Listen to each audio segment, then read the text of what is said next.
Primera de Juan, capítulo 3. Vamos a estar leyendo a partir del versículo 10 para darle continuación a nuestra serie en este día. En esto se reconocen los hijos de Dios y los hijos del diablo. Todo aquel que no practica la justicia no es de Dios. Aquí viene el enlace. Tampoco aquel que no ama a su hermano. El texto de hoy. Porque este es el mensaje que habéis oído desde el principio, que nos amemos unos a otros. No como Caín, que era del maligno y mató a su hermano. ¿Y por qué causa lo mató? Porque sus obras eran malas y las de su hermano justas. Hermano, no os maravilléis si el mundo os odia. Nosotros sabemos que hemos pasado de muerte a vida porque amamos a los hermanos. El que no ama permanece en muerte. Todo el que aborrece a su hermano es homicida.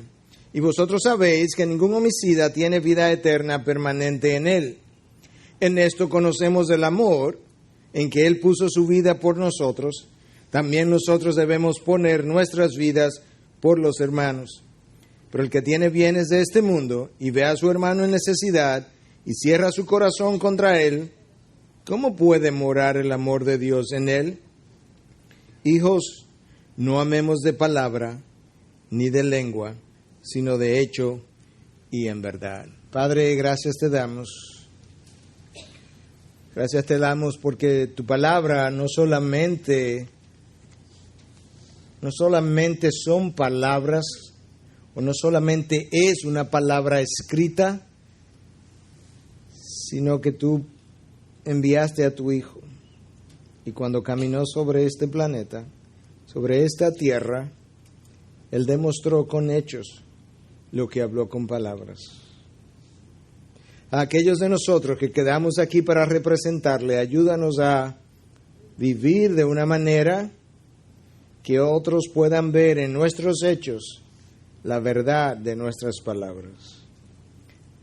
Padre, guía a tu siervo en esta mañana en la exposición de tu revelación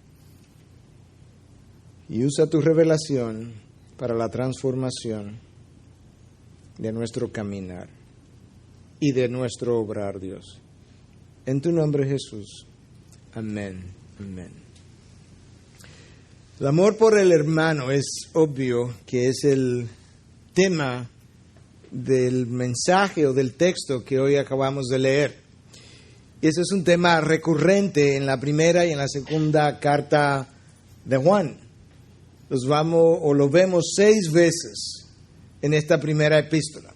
Lo vemos en 3:11, en 3:23, en 4:7, 4:11, 4:12, el 5º versículo de la segunda carta de Juan. Y de hecho, en el capítulo 4, cuando tú llegas a él, te encuentras con una sección larga de 16 versículos dedicada otra vez a lo que es el tema del amor por el hermano. Como esto fue inspirado por el Espíritu Santo, eso nos da a nosotros una idea de la importancia que Dios le asigna a la prioridad de que tú y yo aprendamos a amar al hermano como Él revela en su palabra.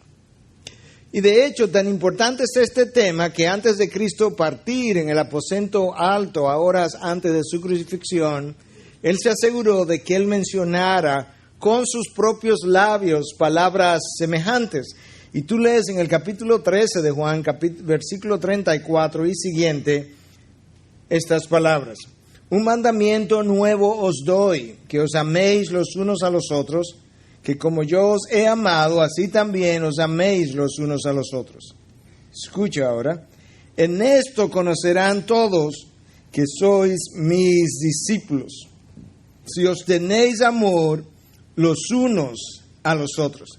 Juan, o mejor dicho Jesús, en el Evangelio de Juan, establece con toda claridad una relación entre lo que es el amor de un hermano por otro hermano como la marca distintiva de que Él era uno de sus discípulos, pero Él nos llama a amarnos de una manera distinta, porque Él en este texto nos dice que debemos amarnos unos a otros como Él nos amó. no es que pudiéramos amarnos unos a otros como estamos acostumbrados a ver, como el mundo conoce, como la gente lo practica. Cristo dice, no, la marca distintiva de que vosotros sois mis discípulos es la habilidad que mis hijos tienen de amarse unos a otros de la manera como yo los he amado. Wow. Y luego entonces Juan en este texto está tratando de recordarnos que el amor no consiste básicamente en palabras, que porque yo diga hermano te amo no implica que lo hago. Y él termina entonces con esta frase, que es nuestra frase clave de hoy, y el título del mensaje a la vez, es la última frase del texto que leímos. Amemos de hecho y en verdad. Precedido eso por la frase o la idea, no amemos de palabra o de lengua, amemos de hecho y en verdad. Y con eso yo quiero introducir todo esto que queremos compartir hoy, haciéndonos dos preguntas en esta ocasión. En primer lugar, ¿qué nos impide amar como Dios manda? Y en segundo lugar, ¿qué significa amar de hecho y en verdad? Yo no voy a definir hoy lo que es el amor porque ya lo hicimos en el mensaje número 7 de esta serie, cuando abordamos el tema por primera vez. Y no sé cuántos recordarán que en esa ocasión una de las cosas que el texto decía es que una evidencia de que tú has nacido de nuevo es precisamente la habilidad de amar a ese hermano como Cristo nos ha amado. Y ahora, en el texto que yo leí hoy, 2 veces, en 9 versículos, Juan nos dice exactamente la misma verdad. Lo dice al final del versículo 10, con el cual yo quise introducir el texto de hoy y que pertenecía al mensaje pasado, pero que enlaza perfectamente bien con el mensaje de esta semana. Nota lo que el versículo 10 dice: en esto se reconocen los hijos de Dios y los hijos del diablo. Todo aquel que no practica la justicia no es de Dios. Y aquí viene, tampoco aquel que no ama a su hermano. De manera que el amor que yo tengo por el otro revela mi naturaleza. Y la razón por la que eso es así es porque cuando yo nazco de nuevo, Dios pone una simiente en mí, que es su simiente, y como es la simiente de Dios, eso nuevo que Él puso en el momento del nuevo nacimiento, que es la simiente del Padre, con el nombre del Espíritu Santo, viene con un amor que es de Dios, que se manifiesta a través de mí hacia los demás hermanos. Y eso es exactamente lo que Juan está tratando de explicarnos. Él está tratando de expandir cómo es que este amor se da, por qué se da, cómo debe lucir y cómo eso es una característica de aquellos que aman a Dios. Oye lo que él dice entonces inmediatamente después, porque este es el mensaje que habéis oído desde el principio, que nos amemos unos a otros. Quizás Juan estaba aludiendo al hecho de que desde el momento en que él oyó de Jesucristo y comenzó a caminar con él, o desde que el momento que la fe cristiana comenzó a expandirse, o desde el momento en que Cristo se proponía ir a la cruz, en el aposento alto, ya Él les había dicho, amaos los unos a los otros. Quizás eso es lo que Juan está diciendo cuando hace referencia al hecho de que esto es lo que habéis oído desde el principio. O quizás Él se está remontando aún antes de eso, porque aún en Levítico 19:18 ya Dios había revelado que debíamos amar al prójimo como a nosotros mismos. Y si ya yo tenía que amar al prójimo y ahora tengo un hermano, pues si el estándar para amar al prójimo es que lo ame como a mí mismo, ¿cuál sería el estándar para el hermano? Tendría que ser un estándar todavía mucho más alto, de manera que en la revelación de Dios, de una u otra forma, Dios ha revelado la necesidad que tenemos de amar al otro, y ahora ellos tienen un nuevo entendimiento de por qué ellos lo pueden hacer de una mejor manera. Es que Dios le ha dado una simiente, que es su Espíritu, que mora en vosotros, que viene con un amor que es del Padre, y que ese amor comienza a manifestarse a través de ustedes. 2 veces en 9 versículos, entonces, Juan nos va a decir que una de las evidencias de que ese nuevo nacimiento se ha dado es la calidad de ese amor que expresamos por el otro. Mira cómo lo dice el versículo 14. Nosotros sabemos que hemos pasado de muerte a vida porque amamos a los hermanos. El que no ama permanece en muerte. Ya en el 10 me dijo que el que no ama a su hermano no es de Dios. Ahora en el 14 me dice, nosotros sabemos, no es que tenemos una idea, no es que tenemos como dicen en inglés, un hint, no es que tenemos como una somera, una pizca, una somera opinión, no es una pizca. Nosotros sabemos que hemos pasado de muerte a vida, es garantía esto, porque amamos al hermano. Recuerde que el estado de muerte es el estado de la persona que aún no conoce a Cristo. Efesios 2:1, que nos dice que estábamos muertos en delitos y pecado. Es esa condición que era lo que me caracterizaba antes de yo venir a los pies de Cristo. Juan está diciendo, la característica de que ya yo no estoy ahí donde estaba, es precisamente el nuevo amor que hay en mí hacia mis hermanos. La persona que está muerta es una persona que no tiene vida eterna, no tiene el Espíritu Santo de Dios en su interior, está aún en tinieblas, está en un estado de no creyente, no está en la verdad.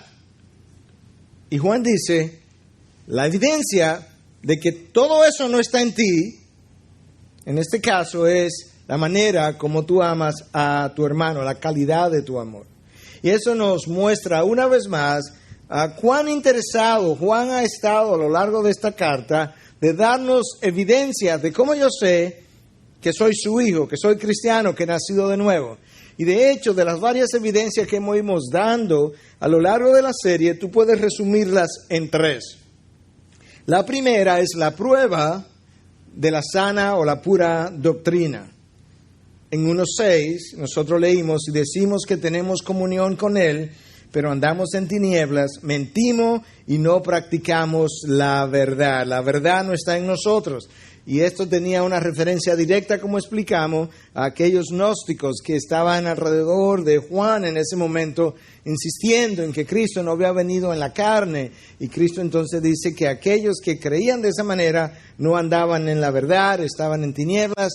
La prueba, una de las pruebas una de las evidencias de que he nacido de nuevo es que yo tengo una doctrina consistente con mi nuevo nacimiento. La segunda prueba era la prueba de la obediencia en 1 de Juan 2:3. En esto, aquí viene la palabra sabemos, una palabra categórica. En esto sabemos que hemos llegado a conocerle. ¿Cómo? Si guardamos sus mandamientos. De manera que la obediencia es una segunda prueba de que estoy en Él. Y número 3, la prueba del amor, que ya yo he mencionado hoy, y que fue citada por primera vez en 2:10, el que ama a su hermano permanece en la luz. Esas 3 pruebas ya las vimos. Juan la va a reiterar una vez más a lo largo del tiempo que le queda de su carta. Pero ahora en el texto que nosotros tenemos delante, él pasa a contrastar entonces el amor por el hermano con el odio que esa persona no debe tener por su hermano, y usa entonces una ilustración de la misma palabra de Dios, la vida de Caín. Y habla de cómo Caín mató a su hermano. Y nos dice incluso por qué Caín mató a su hermano. El texto del Génesis 4 nos dice que un día Caín y Abel vinieron a adorar a Dios. Abel trajo lo mejor de su primogenitura, Caín trajo algunos de los frutos del campo. Dios se agradó con la ofrenda de Abel y Caín estaba irritado porque Dios no aceptó su ofrenda como buena y válida. Pero Juan nos está diciendo, la causa del homicidio de Caín no fue exclusivamente ese día. No fue que ese día su adoración fue rechazada y la otra fue aceptada. No, esa fue la gota que colmó la copa. La razón por la que Caín mató a su hermano, Juan dice aquí cuál fue, porque sus obras en general eran malas y la de Abel eran buenas. Y eso es lo que ocurre. Cada vez que alguien decide obrar mal y tú no te unes a él en su obrar mal, esa persona comienza a repudiarte, a rechazarte, a odiarte, a criticarte. ¿Por qué? Porque tus buenas obras ponen en evidencia sus malas obras. Si Abel hubiese estado de acuerdo en ofrecer, o mejor dicho, en vivir de una manera similar a como Caín había decidido vivir, con toda probabilidad Caín no hubiese tenido problema con su hermano. Porque como bien dice el dicho, mal de muchos, consuelo de tontos. Es increíble ver entonces cómo cada vez que una buena acción es tomada, aquel que no puede o no quiere tomar ese curso de acción termina criticando a la persona que ha obrado justamente. ¿Por qué? Porque Caín lo que hace es tipificar el mundo. Esa es la razón por la que en el mismo texto Juan dice entonces, como Caín mató a su hermano, luego dice, no os sorprendáis si el mundo os odia, porque Caín simplemente es una tipificación del mundo. Caín juzgó, midió, apreció, miró a su hermano de la misma manera que el mundo vive, juzga y nos mide a nosotros. Ese es el problema. Y entonces nos dice, ese Caín era del maligno y no amó a su hermano. Es como el mundo. Claro, ese mundo no puede amar como Dios nos ha llamado a amar, porque ese mundo no tiene el Espíritu de Dios para amar. Ese mundo no puede amar de esa manera porque no anda en verdad y lo único que puede hacer es fingir su amor. Ese mundo no puede amar porque es muy egocéntrico y la persona egocéntrica, el espíritu del egocentrismo, simplemente no va a buscar del otro. El amor, la palabra de Dios nos dice, y lo hemos hablado en otras ocasiones, viene de Dios. Si no tengo a Dios en mi vida, no puedo amar de esa manera. Yo puedo demandar, yo puedo exigir, pero yo no puedo amar si Cristo, si Dios, su Espíritu no está en mí. Ese amor incondicional, ágape, no viene de la carne, no viene del mundo, no viene del enemigo, solamente puede venir de Dios. El que no anda en verdad podrá decir te amo, pero lo está fingiendo. Porque él o ella siempre estará buscando de lo suyo, estará buscando lo mejor para mí. Y eso es importante que lo sepamos y que podamos entender, porque mucha gente quiere un esposo, quiere una esposa, quiere un novio, quiere una novia, quiere hijos incluso, predominantemente porque yo tengo una necesidad de sentirme amado y no necesariamente porque yo quiero amar. Y el amor de que la palabra de Dios nos está llamando a tener es un amor que no exige, que no pide, es un amor que da, no es un amor egocéntrico. La persona egocéntrica siempre busca lo suyo y siempre mantiene un récord de quién hizo, no hizo, quién perdonó, quién no perdonó, quién lo hizo primero, cuántas veces lo hice yo, porque es un amor que siempre mira a través de él. Y yo creo que es importante que nosotros, jóvenes y no jóvenes que estamos escuchando, podamos entender de qué se trata el amor de Dios y de qué no.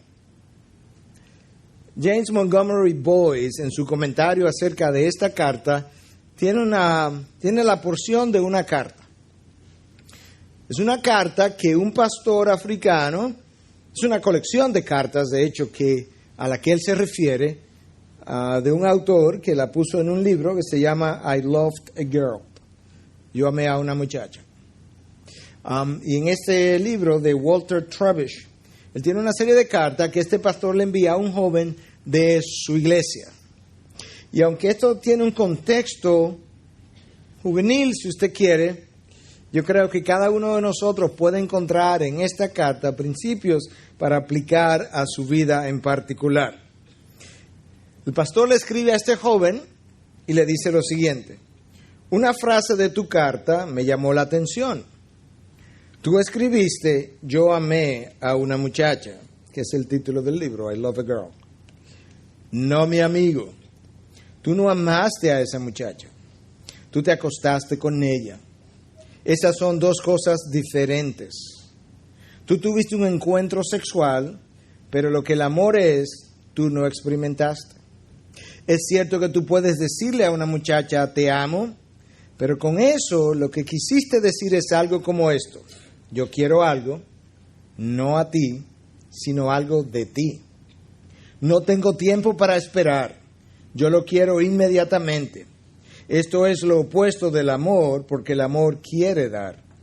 El amor procura hacer a la otra persona feliz, no a sí mismo. El pastor agrega: déjame decirte lo que debiera significar cuando alguien le dice a la otra persona, te amo. Te amo significa, te daré todo y estoy dispuesto a renunciar a todo por ti, a mí mismo y todo lo que poseo. Esperaré por ti, nunca te forzaré ni siquiera de palabras, te protegeré y te cuidaré de todo mal. Y la carta continúa.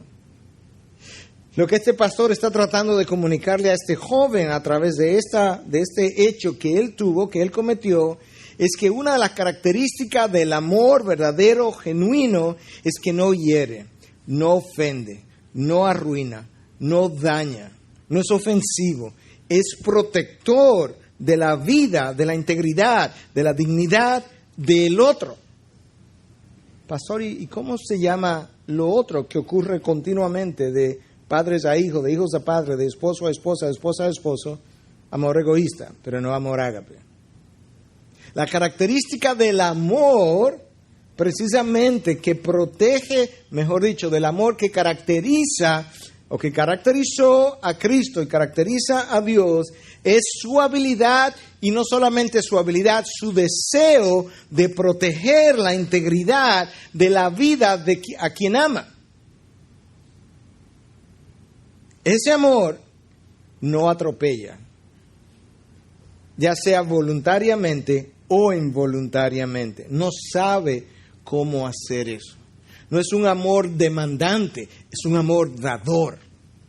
No es un amor que quiere que el otro se sacrifique para hacerme a mí feliz. Quiere sacrificarse para que el otro sea feliz.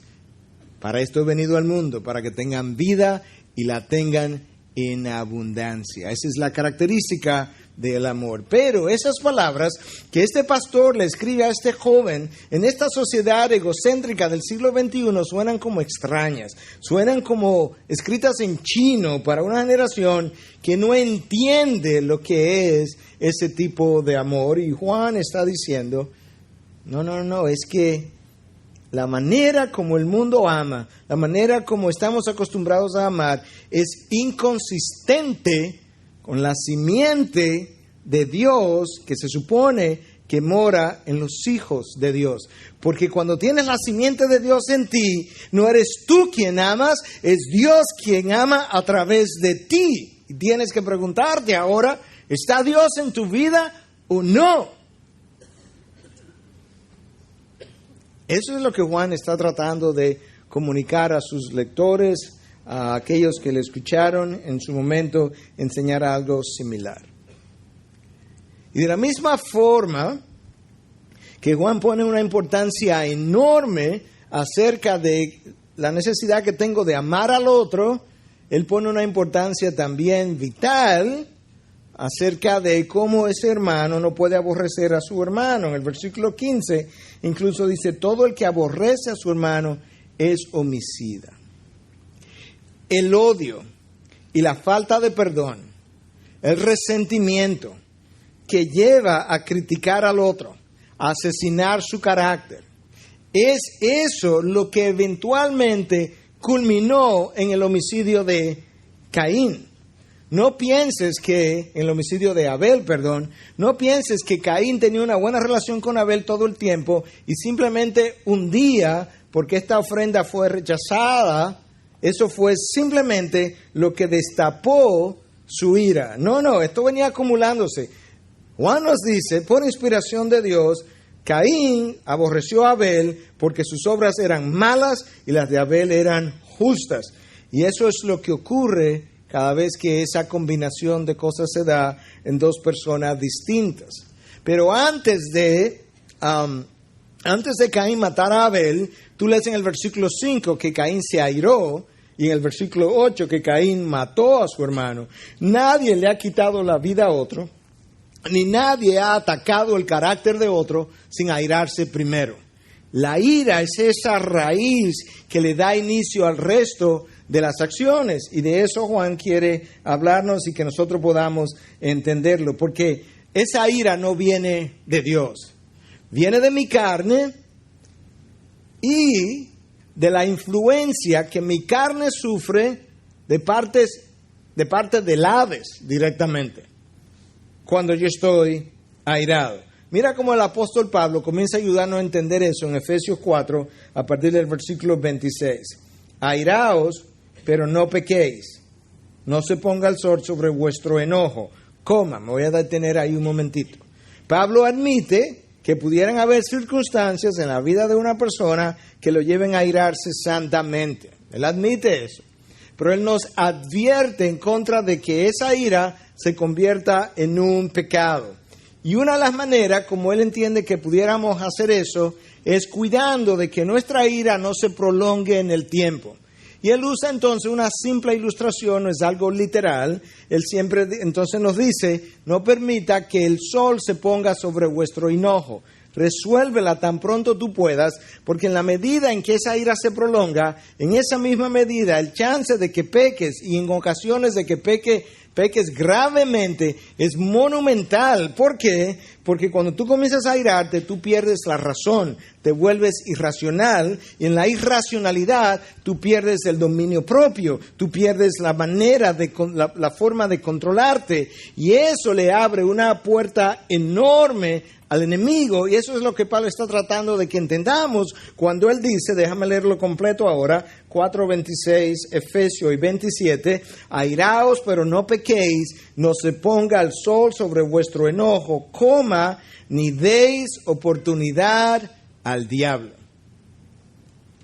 Pablo establece una relación estrecha entre la oportunidad que le damos al diablo y la ira que experimentamos que se vuelve pecaminosa. Ya te expliqué por qué. Porque cuando tú pierdes la razón, tú no ves las artimañas de Satanás, no ves sus ataques, no puedes entender, no puedes saber cómo defenderte. Y aún si pudieras ver sus artimañas, ¿qué es lo que ocurre?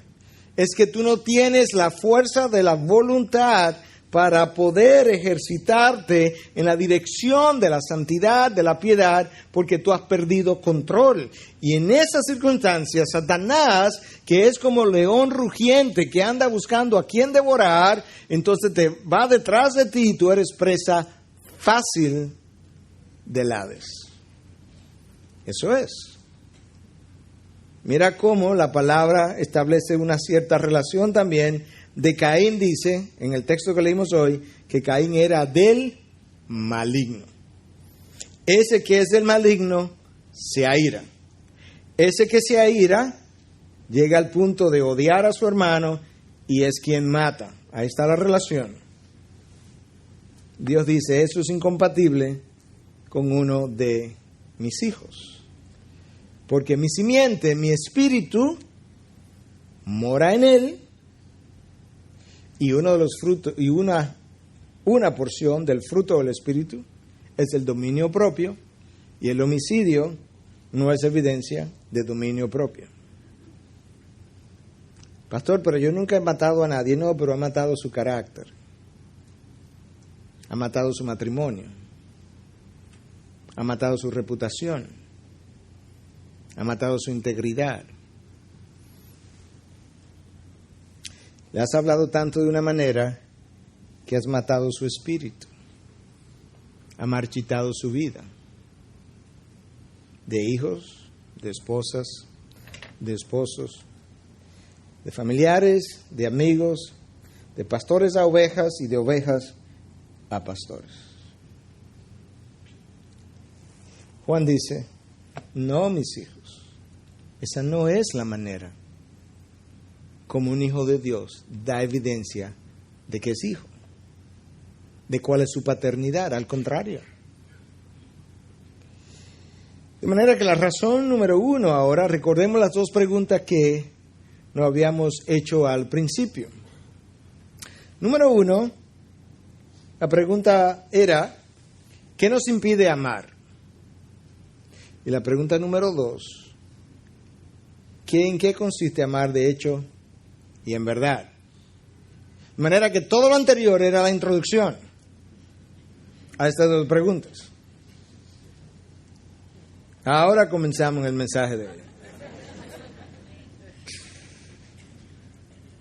El versículo 14 nos dice que yo tengo la obligación de amar como Cristo me amó. De manera que la razón número 1 por la que yo no puedo amar, quizás, no estoy diciendo que es el caso siempre, es que no he nacido de nuevo. Porque la simiente de Dios, si no está en mí, el amor de Dios no está en mí. Si el amor de Dios no está en mí, no puedo amar. La palabra de Dios nos dice, la única razón por la que nosotros amamos es porque Él nos amó primero. No puedo dar lo que no tengo. De manera que eso es vital. La palabra de Dios no me está hablando que no es que no puedo experimentar emociones sentimentales. No es que no puedo experimentar atracción por una muchacha o un muchacho. No es que no puedo desear estar con alguien. No, tú puedes hacer todo eso aún sin tener a Dios en ti. Lo que no puedes hacer es amar agapemente, si pudiera hacer de la palabra un vocablo español. No puedes amar incondicionalmente porque ese amor viene de Dios a través de una simiente que Él pone en ti que se llama su Espíritu. D.L. Moody lo decía de esta manera. Tú puedes ser un buen médico sin amar a tus pacientes. Tú puedes ser un buen abogado sin amar a tus clientes. Tú puedes ser un buen geólogo sin amar la ciencia. Lo que tú no puedes ser es un buen cristiano sin amar a tu hermano. Bueno, pero ¿por qué no? Porque un buen cristiano tiene la simiente de Dios. Y la simiente de Dios ama. Y la simiente de Dios en ti ama a través de ti. Y por tanto, todo el que ha nacido de Dios ama a su hermano. Wow. De manera que esa es la primera pista de cuál puede ser la evidencia de por qué no puedo amar de esa manera. No puedo olvidar que Cristo dice, en esto sabrán todos que sois mis discípulos. Es otra manera de decir, de esta manera sabrán todos que vosotros han nacido de nuevo. ¿Cómo? ¿De qué manera? Si amáis los unos a los otros como yo os he amado. Porque eso el mundo no lo puede fabricar, no lo puede fingir, no lo puede falsificar. El mundo puede falsificar amor, pero no del que yo le he dado a ustedes. Y mi mandato es, ámense los unos a los otros como yo os he amado. Eso el mundo no lo conoce. Y por tanto, no os extrañéis si el mundo os odia. La segunda razón, a la que yo he venido ya aludiendo indirectamente, o directamente quizás, de por qué nosotros no podemos amar, es el egocentrismo con el que vivimos. Algo que Cristo no experimentó, una experiencia que Él no tuvo. Cristo nunca tuvo dificultad en amar a una persona, nosotros sí. Las personas no tenían que estar de acuerdo con Cristo para Él amarlos. Recuerda el caso del joven rico que viene donde Cristo. Dice, maestro, bueno, ¿qué debo yo hacer para heredar la vida eterna? Y él le dice, bueno, tú conoces los mandamientos, a esto. Y él dice, bueno, todos los he guardado, lo cual era una mentira, ya estaba rompiendo uno de ellos. Todos los he guardado desde mi juventud, ni siquiera de la semana pasada, desde mi juventud. Lo he guardado todo. Y Cristo le dice, bueno, pues, ¿tú sabes lo que tienes que hacer? Ve, vende y vuelve. Y Cristo y el hombre se va cabizbajo, triste, porque sus bienes podían más que las palabras del Señor. Pastor, ¿por dónde usted va con todo eso? Es que el texto dice, antes de Cristo hablarle, y el Señor le amó. De manera que el Señor no tuvo dificultad en amar aún a aquellos que no estuvieron de acuerdo con Él, e incluso a aquellos que no le siguieron, como este joven. Pero la razón fue que el Señor murió a sí mismo. De hecho, antes de Cristo venir a la tierra, Él hizo algo que si no hubiese ocurrido, Él no hubiese podido hacer su ministerio. Es que Él se despojó. Se despojó de sus prerrogativas, de sus derechos, de aquellas cosas que realmente le pertenecían, y como Él murió antes de venir, no le fue difícil morir después de venir. Él murió a sí mismo, siendo igual a Dios, no consideró algo a qué aferrarse, sino que se despojó. Nosotros tenemos que acostumbrarnos a despojarnos de aquellas cosas que creemos nuestras. A veces tiempo, a veces son tareas, a veces dinero, a veces son los hijos. Eso que yo creo, que yo me creo nuestro, que me he ganado de eso, Dios quiere que yo me despoje precisamente para que yo aprenda a morir a mí mismo y yo pueda amar de una mejor manera. La falta de esa muerte del yo es la que imposibilita que yo pueda amar correctamente como Cristo lo hizo. Primera razón, quizás el nuevo nacimiento no se ha dado, por la cual yo no puedo amar como Él me manda. Segunda razón es que quizás yo estoy todavía muy vivo, no he acabado de morir a mí mismo. Tengo todos estos derechos. Pisoteaste mi espacio, pisoteaste mi dignidad, me hablaste mal, me ofendiste. Tienes que vaciarte como Cristo. Y yo casi puedo oír la frase: está bien, pastor, pero no siempre tengo que ser yo el que cedo o la que cede. Esa frase la hemos dicho, pero solamente puede salir de un corazón egoísta. ¿Te imaginas a Cristo en la última cena? Los 12 discípulos sentados a la mesa.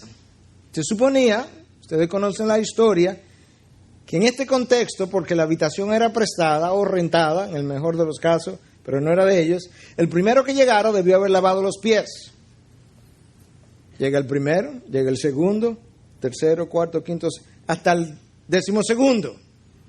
El texto no nos dice quién llegó primero, tampoco nos dice que el Mesías llegó de último, pero obviamente, siendo él el Mesías, el Rabí, Dios, no se suponía que él lavara los pies. De manera que antes de él hacerlo, debieron haber ido delante 12 personas.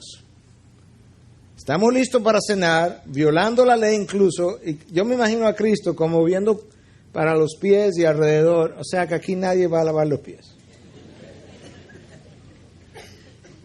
Imagínate que en ese momento Cristo se levantara y dijera: ¿y por qué yo siempre tengo que dar el ejemplo? Eso no fue lo que él dijo. Él no pronunció palabra, se bajó, tomó una vasija, tomó una toalla, lavó los pies, se sentó y dijo: como yo he hecho con vosotros, así haced vosotros con los hombres, y más nada. ¿Sabes por qué él lo hizo de esa manera? Porque el amor es silencioso, es calmado, parsimonioso, no hace ruido, es la ira que hace ruido, es la ira que es estrepitosa. El amor está bañado de compasión, de hecho es el motor de la compasión, y la compasión es silenciosa por definición. Y Cristo no pronunció palabras. Ahora, escúchame, para que pueda entender qué es lo que está pasando en la relación tuya con tu amigo, con tus hijos, con tu esposa, con quien tú quieras. Si es verdad que tú eres siempre el que cedes, la probabilidad es que entonces tú eres el menos egoísta de los dos. Ahora, si tú quieres una fórmula para tú no tener que ser el que siempre cedas, tú la tienes. Te conviertes mañana en el más egoísta de los dos. Y no cedas hasta que el otro ceda. Pero Dios no estará complacido con esa actitud, ni tú serás bendecido por esa actitud. Si hay algo que 1 Corintios 13 dice, es que el amor no guarda récord de las ofensas. No lleva un récord de quién perdonó, cuándo y cuántas veces, y quién fue el último que perdonó, para ver quién es el primero que le toca perdonar la próxima vez. Eso lo hace el egoísmo en nosotros. Pero eso no sería amor. Cristo nos llamó a amarnos como Él nos ha amado. Y ese es el reto. Y eso es la razón por la que Él dice, el mundo no conoce eso, no lo puede hacer. Eso solamente lo pueden hacer mis hijos. En eso conocerán todos que sois mis discípulos. El texto de hoy nos dice que Cristo puso su vida por nosotros y que nosotros debemos hacer lo mismo. Ahora, con toda probabilidad, yo creo que la mayoría, o quizás ninguno de nosotros, tendremos que morir por otro hermano. Eso es lo más probable. Pero todos nosotros tenemos que hacer, algo que es mucho más pequeño, excepto que es mucho más cotidiano. Y es morir todos los días al hacer las pequeñas tareas que se supone que nosotros hagamos por los demás. Y el lugar de comenzar es mi hogar. Si yo no lo puedo hacer en el hogar, jamás convencerás a Dios de que lo puedes hacer fuera del hogar. Esa forma egocéntrica de nosotros ver la vida, vivir la vida, evaluar la vida, juzgar la vida, es la que nos impide, otra de las cosas que nos impide, entonces poder amar. Pero hay algo más que nos impide amar. Y es la manera como nosotros vivimos hoy, acelerada. Pastor, ¿qué tiene que ver el ritmo de la vida con poder amar a otro? Absolutamente todo. Tú no puedes amar a otra persona sin detenerte a verlo y a escucharlo. A escuchar cómo siente, a escuchar cómo vive, a escuchar cómo se duele, cómo sangra su alma. Nosotros vivimos tan programados, tan agendados, tan llenos, que el otro no puede hablar conmigo. Él puede, pues, no tengo tiempo. Y así vivían los discípulos, pero no Cristo. Cristo se dejaba interrumpir aún en su tiempo de descanso. Entonces, ¿qué resulta? Que cada vez que se encontraban con una persona o una multitud, Cristo los veía 40 veces en los evangelios, se nos dice, y Cristo le miró, o miró la multitud. Al final de la tarde, los discípulos y Cristo están frente a la multitud. Los discípulos vieron un problema. Son las 4 de la tarde, aquí no hay pan, aquí no hay comida. Maestro, mándalo para sus hogares, que ya está cayendo la tarde y por aquí no hay donde comprar. Ellos vieron un problema. Cristo vio la multitud y tuvo compasión de ellos. Ahí está la diferencia.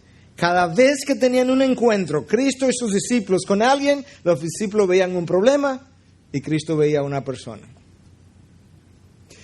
Cuando tú ves un problema, ¿qué tú haces? Tratar de arreglarlo.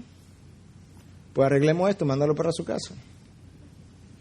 Cuando tú ves a la persona, ¿qué tú haces? Tratar de entender la necesidad y llenarla. ¿Tú conoces la historia de Juan 9?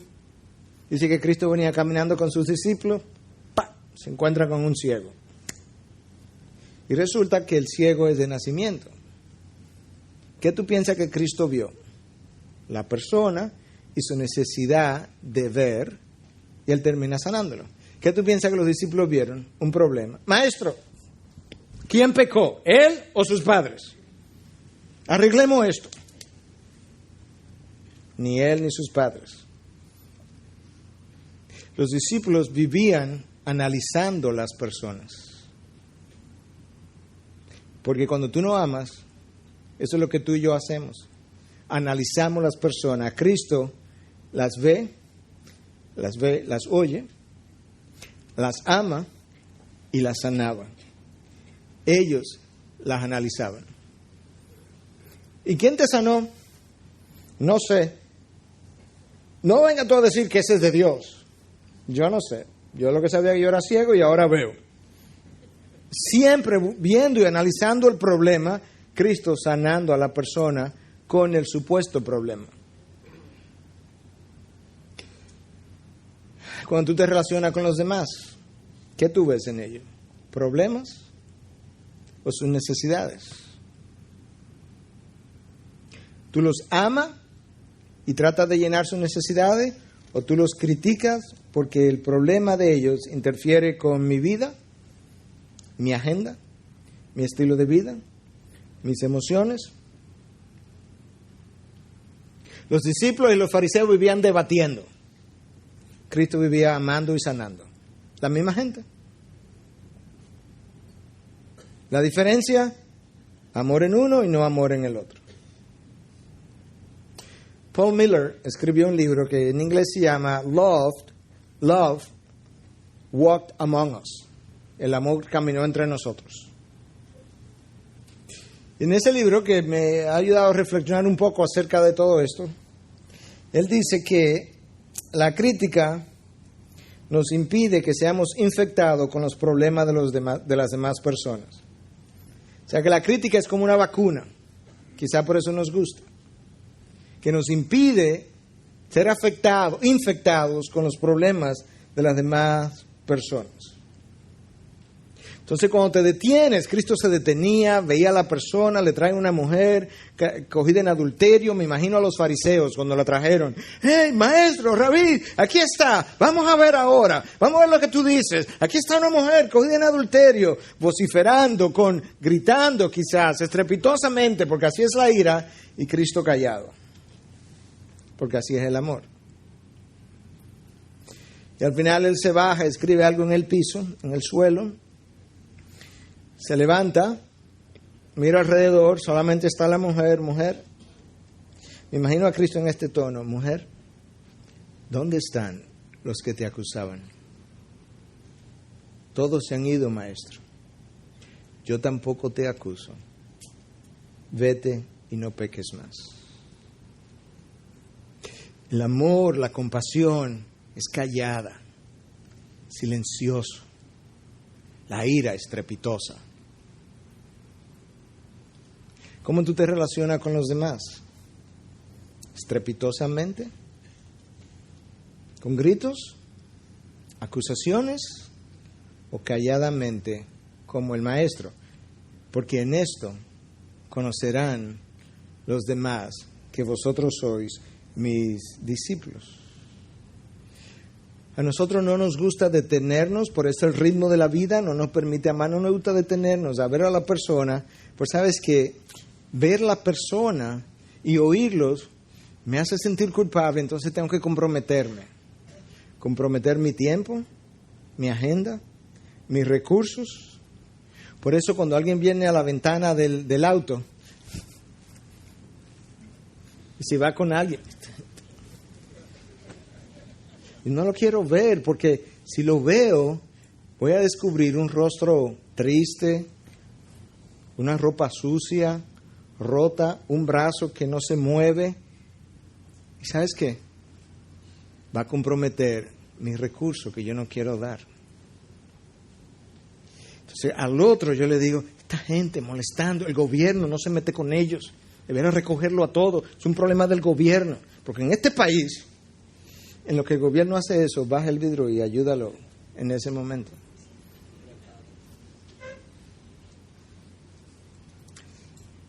Y Juan nos va a decir eso al final. Juan nos va a decir exactamente, con palabras exactas. Bueno, que uno a veces, pastor, oyendo a la gente pierde tiempo. Paul Miller, ¿sabe lo que dice en su libro? Que el amor no es eficiente. No es eficiente. Porque te deja interrumpir agendas, deshace agendas, interrumpe descanso. Lo que querías terminar hoy no lo puedes terminar porque atendiste a un hermano, porque hablaste con él, le escuchaste. Sumamente ineficiente. Nosotros, tareas. Tenemos que terminar la tarea, tenemos que terminar como si la tarea fuera la meta de la vida. Y nosotros sabemos que las tareas tienen que ver con las personas y terminamos las tareas y no le administramos a las personas increíbles. Cristo estaba todo el tiempo pendiente de la necesidad de las personas. Amar, cuando Juan nos dice no améis de palabra, es porque él sabe que amar no es palabra. Amar es un verbo. Amor es una palabra. Amar es un verbo, es una acción. Primera de Corintios 3, usted lo conoce igual que yo, tiene 13 verbos. En español tiene adjetivos. El amor es paciente, bondadoso. No, en el original tiene 13 acciones. Amar es algo que yo decido hacer. Tanto amó Dios al mundo que dio. Eso es otro verbo, dio. Amar es un verbo. Implica una acción. Y Juan nos dice exactamente eso. Míralo ahora en los últimos 2 versos. Pero el que tiene bienes de este mundo y ve a su hermano en necesidad y cierra su corazón contra él, ¿cómo puede morar el amor de Dios en él?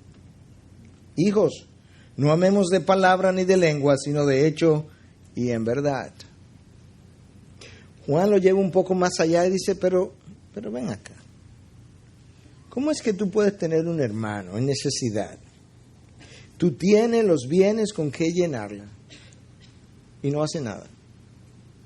¿Cómo tú piensas que el amor de Dios puede morar en ti? Eso es otra forma de decir, ¿cómo tú crees que la simiente de Dios mora en ti? Eso es otra forma de decir, ¿cómo tú piensas que has nacido de nuevo?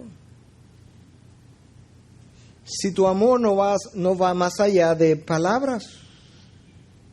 Hijos, no amemos de palabra ni de lengua, sino de hecho y en verdad. Yo tengo que ponerle pies, manos a mis palabras. Y cuando hagamos eso, todo el mundo sabrá que somos sus discípulos. Pastor, es que cuando uno comienza a hacer eso, uno se complica la vida. Ajá, esa es la definición del amor. El amor me complica mi vida. El amor de Dios fue que complicó la vida de Dios. La Trinidad estaba totalmente en absoluta paz y tranquilidad hasta que Adán y Eva decidieron hacer lo que hizo, hasta que Lucifer hizo lo que quiso hacer y la paz del universo fue interrumpida. Pero mira, el amor no complica la vida de todo el mundo, no. El amor complica la vida del amante y descomplica la vida del amado.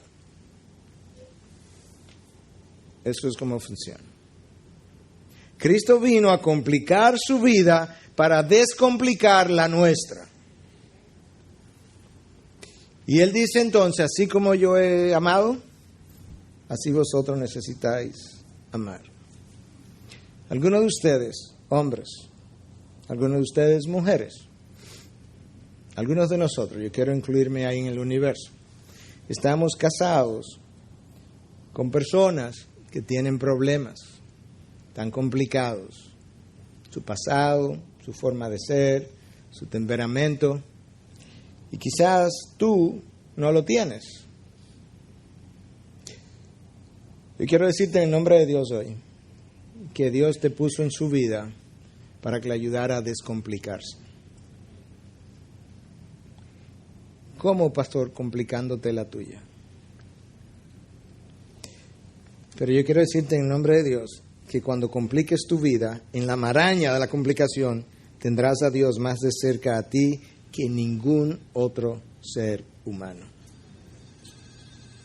Porque es Dios que ha orquestado la maraña de la complicación, con Él estará entretejido entre las fibras, Él será de las fibras que forman la maraña para descomplicar la vida del otro, de tal manera que ahora ambos puedan tener sus vidas descomplicadas en Cristo y por Cristo.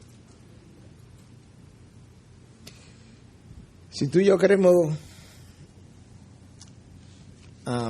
mostrar algo distintivo que ninguna otra religión puede mostrar, esta es la marca. Que améis unos a otros, y en esto todos sabrán que soy mi discípulo. Que améis unos a otros como yo os he amado, y en eso todos sabrán que sois mis discípulos. Algunos de nosotros, y ya voy cerrando con esto, algunos de nosotros hemos nacido, a veces quizás todos, si nos ponemos a examinar cada persona bien, hemos nacido con una marca de nacimiento, a veces un lunar, a veces una peca, o múltiples pecas, a veces un quistecito de la piel, un apéndice de la piel, algo. Esa es tu marca de nacimiento. El cristiano tiene una marca de nacimiento. Y de acuerdo a Cristo, y su marca de nacimiento es que Él ama a su hermano como Cristo nos ha amado. Y en esto sabrán todos que sois mis discípulos. Usted conoce que hay íconos que son muy reconocidos. Si usted tiene una camisa o un t-shirt que tiene un caballito, usted sabe inmediatamente que eso es, ¿qué marca? Ah, la conocemos bien, ¿verdad? Polo. Ok. Pues el cristiano se supone que debe andar con un t-shirt que tenga un icono, que todo el mundo pueda reconocer también, como usted acaba de mencionar la marca Polo, que cuando todos vean, todo el mundo pueda decir discípulo de Jesús, de la misma manera que usted dice caballito Polo. Y que otros los vean discípulos de Jesús. ¿Por qué? Porque nadie puede amar así. ¿Tú y yo estamos listos para eso?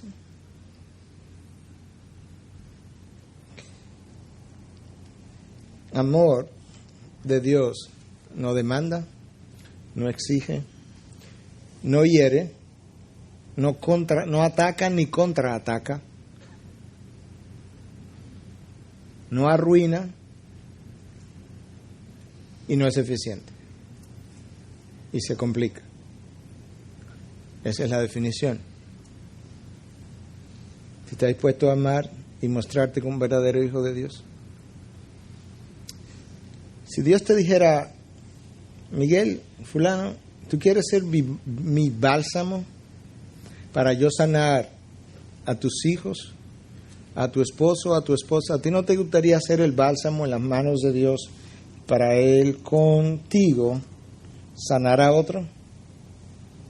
Pues sabes que Dios te lo ha dicho. Yo quiero sanar a otros, algunos de los cuales están bien cerca de ti. ¿Tú quieres ser mi bálsamo? ¿O tú quieres ser más bien un ají? Y cuando lo pasamos por la herida, irrita, hiere, duele más aún. No puedes olvidar que todos necesitan amor y compasión. Todos necesitan su gracia y esperanza. Y nosotros somos parte de ese todo. ¿Tú sabes por qué la gente necesita amor? Porque el amor es lo que a mí me hace sentir seguro. Si yo no me siento amado en una relación, aún de amistad, no me siento seguro. Y todos queremos sentirnos seguros. El amor me hace sentir aceptado y todos queremos sentirnos aceptados. Y el amor es lo que me hace sentir seguro y aceptado. Y todos necesitan el amor de Dios, su gracia y compasión, su amor y su gracia. Integridad y Sabiduría es una producción que llega hasta ustedes gracias a los aportes de individuos y empresas comprometidos con la defensa de la fe.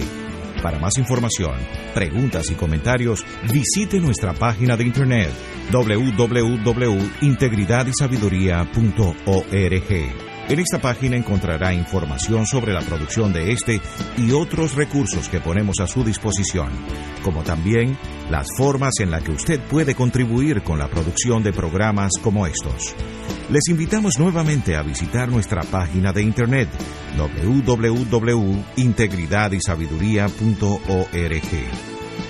Será hasta la próxima, cuando nos reencontremos con Integridad y Sabiduría.